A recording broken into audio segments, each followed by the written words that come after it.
Donc bonjour à vous, bienvenue pour cette nouvelle vidéo de mes entretiens avec Jeff. Aujourd'hui j'accueille Johan. Bonjour Johan. Salut. Donc Johan qui est coach en entreprise et qui a choisi d'aborder avec nous cette thématique-là. Alors Johan, est-ce que tu peux nous en dire plus? Ouais, je suis coach dans mon entreprise depuis à peu près un an. Et donc, en gros, ta question c'est en quoi consiste le boulot de coach en entreprise, c'est ça? Exactement. Qu'est-ce que ça apporte de plus le fait d'avoir un coach que le fait de ne pas en avoir par exemple? Ouais. Alors en fait, on intervient. Je sais que les managers, globalement, quand ils discutent entre eux et quand ils relationnent entre managers, ça parle beaucoup technique en fait, on va dire, et sur le métier, ça parle beaucoup commercial, etc. Ce qu'apporte le coach en entreprise, c'est créer un espace plus sur le domaine justement managérial et des relations humaines, on va dire. Et Oui. donc c'est à la fois par de la formation, parce que c'est ce que je fais aussi un petit peu, mais aussi à la fois par des processus que l'on met en place, soit à titre individuel pour accompagner les gens, les managers, c'est principalement les managers, sur leur posture managériale, sur leur manière de communiquer, etc., à titre individuel, soit en groupe aussi, puisqu'il peut avoir des directeurs ou quoi qui souhaitent animer leur équipe. Et donc dans ce cas-là, ils me présentent les enjeux et ensuite, avec le manager, on met en place un format de séminaire qui permet de répondre aux enjeux tout en investiguant le domaine de la communication, de la co-construction ensemble en équipe. D'accord, donc si je comprends bien ce que tu nous expliques, c'est le coach permet de faire place dans l'entreprise, dans les discussions des managers qui parlent technique, commerciale, etc., de faire une place, d'ouvrir la discussion à l'humain, Ouais, tout à à traiter fait. des problématiques humaines, relationnelles, etc. Ouais. Et ça passe concrètement soit par des formations individuelles, donc des accompagnements individuels, soit par des formations collectives. Oui, alors les formations, effectivement, on apporte quelques outils de communication, c'est toujours intéressant, sachant que le coach n'a pas vocation à faire de la formation, mais il en fait un peu. Généralement, les coachs, que ce soit interne ou en externe, font toujours un petit peu de formation quand même sur des outils, gestion des conflits, gestion du temps, animation d'équipe. C'est une première passe, générique qui concerne tout le monde. Exactement. Okay. Après, Et après, à travers ça, il y a aussi, comme je te disais, l'accompagnement. Du coup, là où on est plus là sur la mise en place de processus qui vont faciliter l'objectif que me présente le manager. Donc par exemple, le manager vient te voir avec une problématique. Ouais, tout à fait. Et à partir de cette problématique, comment tu procèdes pour mettre en place ce processus? Ouais, alors si c'est à titre individuel, par exemple, alors comme il faut voir la différence, parce que les gens connaissent beaucoup le consultant, par exemple. Oui. Donc, ce que je peux définir en tant que différence déjà entre le coach et le consultant, effectivement, il a une expertise, il a une propre solution qui permet de dire, bon voilà, je vais mettre en place chez vous, dans votre service ou autre, un certain nombre de processus qui va permettre d'avoir tel résultat, etc. C'est déjà, on va dire, à peu près calé sur la démarche. Ce que tu veux dire, Johan, c'est qu'il a un processus qui est rodé de par son expérience, il arrive et il déroule le processus pour arriver au résultat. Voilà. Le coach, il va être plus du coup dans l'émergence et dans le questionnement. Alors il y a des outils pour ça, effectivement, il y a le questionnement, la reformulation, l'écoute, qui permet en fait d'atteindre l'objectif. Pareil, mais sauf que moi je ne vais pas apporter la solution parce que la solution elle est propre en fait à chacun. Et même si la solution elle marche pour moi, en fait, ce qu'il faut avoir en tête, ce qui n'est pas forcément évident, c'est que si moi je te donne ma solution, tu vas peut-être pas être au même niveau d'avancement, ça va pas correspondre à ta sensibilité, à tes valeurs, etc. Et du coup, elle va marcher peut-être, mais tu vas pas l'incarner en fait. Je vais pas me l'approprier. Tu vas pas t'approprier. Et donc là, l'idée, par exemple, dans l'accompagnement individuel, c'est que je pars vraiment des croyances, des valeurs du manager, et puis on avance vers l'objectif qui s'est fixé lui. D'ailleurs, c'est pas moi qui fixe l'objectif, c'est lui, c'est le manager qui, voilà, moi je souhaite progresser sur cette dimension-là. Et là, à ce moment-là, on avance petit à petit sur des méthodos et un processus qui permet d'atteindre. Mais pour le même objectif, il y a 10 000 chemins pour 10 000 personnes différentes, quoi. Voilà.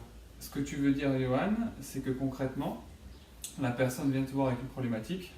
Toi, tu vas avoir une posture d'écoute, de reformulation, etc. Et tu vas accompagner la personne pour l'aider à faire accoucher un petit peu sa Ouais, propre c'est solution, ça. à trouver sa propre solution. C'est ça. Et de par le fait que ce soit quelque chose qu'elle ait créé elle-même, Mhm. qui soit son bébé, Ouais. et ben du coup elle va se l'approprier et vraiment le mettre en place. Exactement. C'est D'accord. parfaitement ça. Et d'ailleurs, l'accouchement, c'est un terme qui est juste, puisque moi, mon école de coaching, c'est l'Institut Maïotis, et ça vient de la D'accord. maïotique, c'est L'art de justement faire ça. accoucher des esprits. Exactement. Voilà, donc Socrate. voilà, c'est ça. Alors, c'est le questionnement, et attention, c'est pas forcément simple, c'est poser la bonne question au bon moment, bien sûr, Mhm.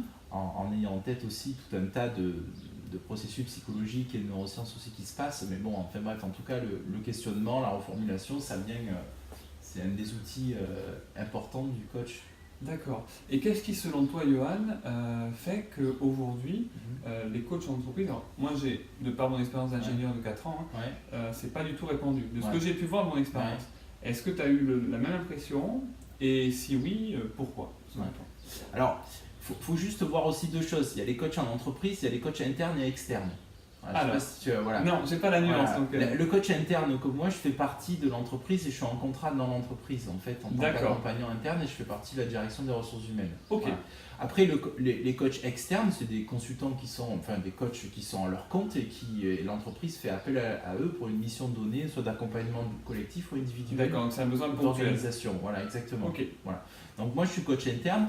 Alors, tu dis c'est pas très répandu. Ben oui, je suis d'accord avec toi parce qu'en fait, on a du mal à évaluer le retour sur investissement de ce genre de démarche. Et c'est bien le problème. Alors, à chaque fois, moi j'ai envie de dire, souvent on me dit, mais c'est quoi le ROI? Enfin, c'est le terme générique, le retour sur investissement de la démarche. Ben, c'est difficile à dire. Hein. C'est comme si je te demandais, par exemple, quel est le temps que tu vas devoir passer avec tes enfants pour qu'ils soient bien éduqués. Ouais, je suis d'accord. Voilà. C'est une grande question qu'on n'a pas la réponse. Voilà, ça dépend. En plus, ça dépend d'énormément de trucs. Tu peux passer énormément de temps, mais de mauvaise qualité avec tes enfants, ça ne coûte rien. Voilà. Et c'est exactement pareil. Donc on n'arrive pas à évaluer, mais ce qu'on constate de toute façon, c'est qu'au plus on investit la qualité relationnelle dans l'entreprise et qu'on prend soin des uns et des autres, on a un impact sur la performance économique de manière indéniable. Voilà. Je pense qu'il y a de plus en plus d'entreprises qui arrivent à en prendre conscience. Le truc aussi, c'est qu'il faut que ça prend du temps. Voilà, la relation, ça se construit dans le temps et c'est pas un retour direct sur investissement. Voilà, c'est quelque chose qui se capitalise, une relation sur le long terme. Sur le long terme, exactement. Voilà. Donc là aussi, c'est encore un élément qui joue pas forcément en notre faveur, c'est-à-dire que c'est pas miraculeux, quoi. C'est-à-dire qu'à un moment donné, ben oui, il faut que ça prend du temps. Il faut que les gens soient prêts aussi à changer et à se remettre en question. Et enfin bref, il faut que c'est tout un système qu'il faut changer. Donc voilà, il faut que ça s'infuse et il n'y a pas de résultat chiffrable net. On ne peut pas dire 1 heure de coaching en équipe ou 1 heure de coaching individuel va permettre de gagner X. Voilà. Donc c'est ce qui fait qu'aujourd'hui, malheureusement, c'est pas forcément ultra répandu comme ça devrait l'être, à mon sens. J'entends. Donc si je reformule, il y a le côté ROI, retour sur investissement, c'est-à-dire qu'aujourd'hui, beaucoup d'entreprises ont cette donnée-là pour évaluer si on se lance dans un projet ou pas, et que du coup, ce critère-là d'évaluation ne correspond pas, entre guillemets, enfin, on ne peut pas évaluer les résultats du coaching à l'aide de cette notion-là. Des indicateurs financiers, quoi. Il y a pas... Donc du coup, ça ne correspond pas, quoi. Donc c'est comme si on essaie de comparer des choux et des carottes. C'est ça. Et après, il y a aussi la notion que le résultat, il n'est pas sur court terme, comme le ROI. Quand je travaillais chez Toyota, en général, si le projet avait un ROI de plus de 3 ans, on ne faisait pas. Si c'était moins d'1 an, on faisait de suite. Donc voilà, cette notion-là il y a un changement de culture, c'est de l'humain, etc., et que ça se déroule sur le long terme. Exactement. Donc là, quelque part, il n'y a pas de notion de mesure, Johan, mais est-ce que toi, tu vois une façon de démontrer quelque part, à tes yeux, ces impacts-là, de manière qualitative ou quantitative? On va dire, alors après, si on part sur les indicateurs, il y en a quand même quelques-uns, mais il faut faire attention. Par exemple, il y a le taux de turnover. Ok. Voilà, Ouais. ça peut être, ça c'est un taux qui est mesurable. Alors on n'est pas sur des indicateurs financiers, Mhm. mais on est sur des indicateurs RH qui peuvent être ressentis. Mais bon, voilà, encore une fois, le turnover, c'est dur de faire un lien entre la Direct. présence du coach. Voilà, bon. Mais après, moi, ma plus grande satisfaction, c'est juste que les gens ils disent, bah ouais, bah, avant j'étais pas très bien et maintenant je suis plus heureux, quoi.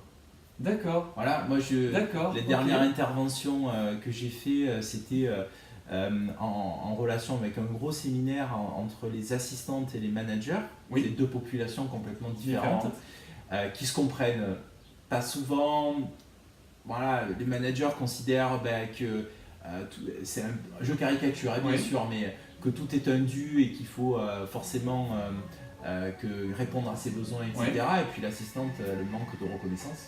Ah, je comprends. Et donc du coup, les deux font que ils n'arrivent pas à se parler et c'est compliqué. Donc là, à l'issue de ce séminaire, du coup, les gens ils se parlaient mieux, ils étaient heureux, quoi. Donc c'est un indicateur D'accord. pour moi qui est majeur. Donc c'est vraiment une histoire humaine du avant, après. Voilà.